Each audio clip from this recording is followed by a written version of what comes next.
Sonic Warrior, of course, is a fighter pilot who performs air combat operations at or above the speed of sound.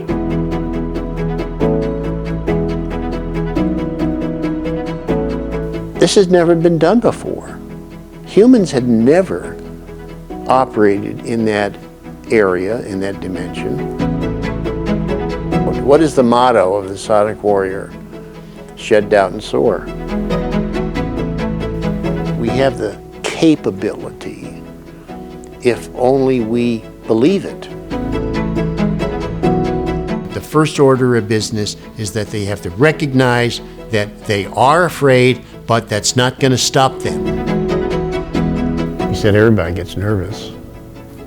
Well, just what you do with it.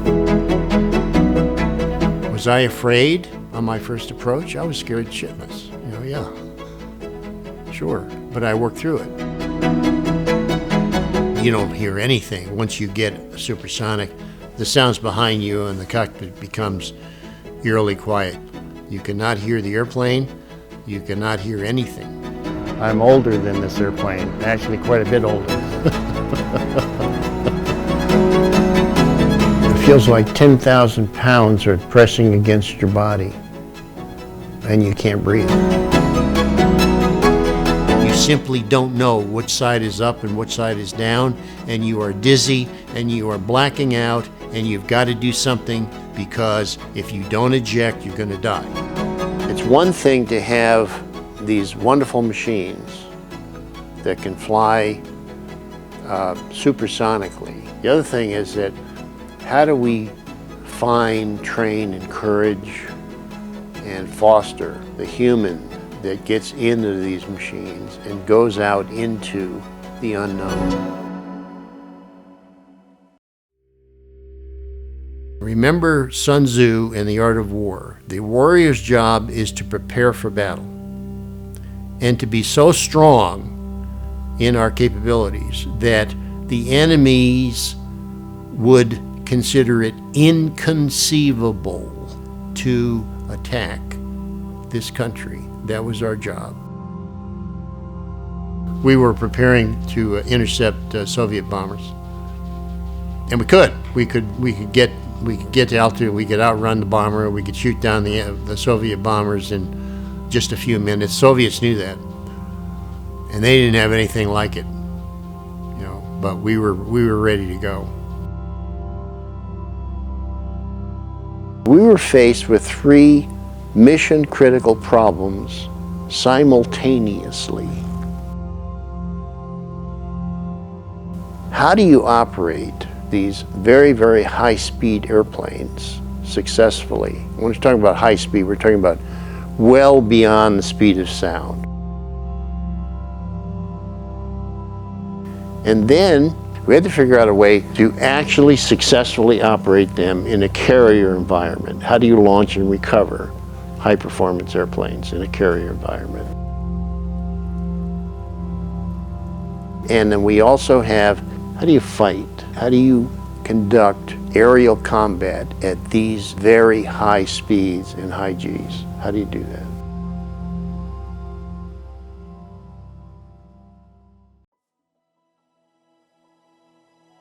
The British put an American airplane at the centerpiece of their premier aviation museum. If you don't know why they did that, you miss a major part of history. The impact that it should have on every single human being that is on this earth right now, and particularly those who are enjoying freedom. Because the P-51 Mustang single-handedly won the war in Europe. You say, Kevin, how can that possibly be? Well, it's true, okay? Yeah. And that's really where we begin. Right after World War II, the nation started to turn to building things again. We wanted to figure out how you could actually get an airplane to go supersonically. And there was many, many people that said you could not do that. was impossible for this reason or for that reason. There was all kinds of science that was thrown out. The initial turning point was the P-51. The P-51 had a very unique wing. It was later called a laminar flow wing, and it enabled the airplane to go 100 knots faster than any other airplane currently flying at the time, and it won the war in Europe. A single invention changed the course of the world. And then we took that idea further. And then the idea was, okay, if we have a laminar flow wing, could we actually mount it on a jet? And also, could we put it on a jet-powered airplane with swept wings? So the laminar flow swept wing airplane was actually created, and I happen to have flown that very airplane. And guess what it could do? It could fly supersonic. That was my first experience as a sonic warrior in the F-11 Tiger, my old friend. Now I'm standing next to an F-11 Tiger. I actually flew this very airplane as a young fighter pilot, learning the art and science of aerial combat. This was the beginning of the supersonic era.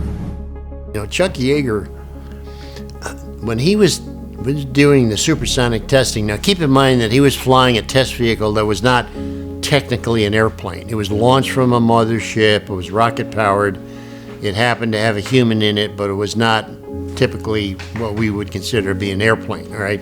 The first supersonic airplane that we refer to as the first production supersonic airplane in the world was the F-11 Tiger, and I flew that airplane. All right, so I'm one of the early sonic warriors.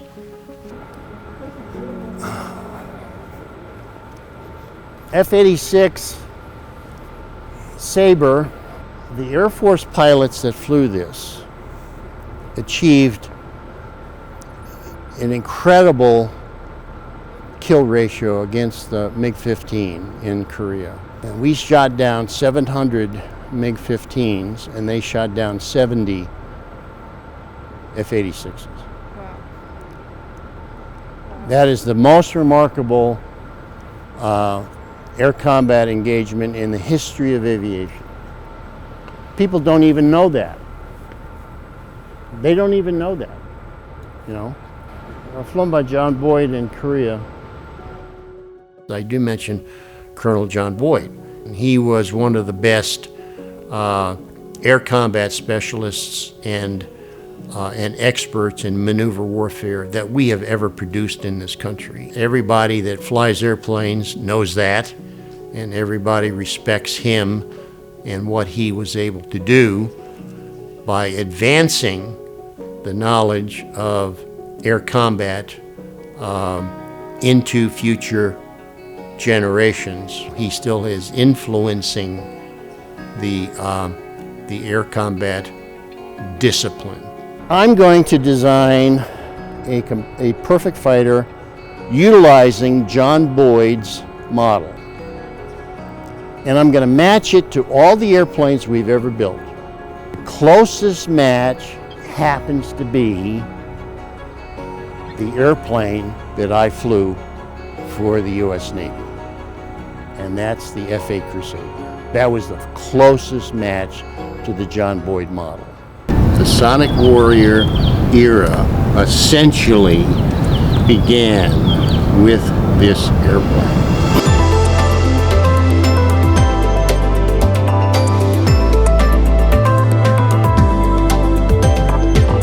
The F-8 Crusader was considered to be the finest close-in air combat machine ever built.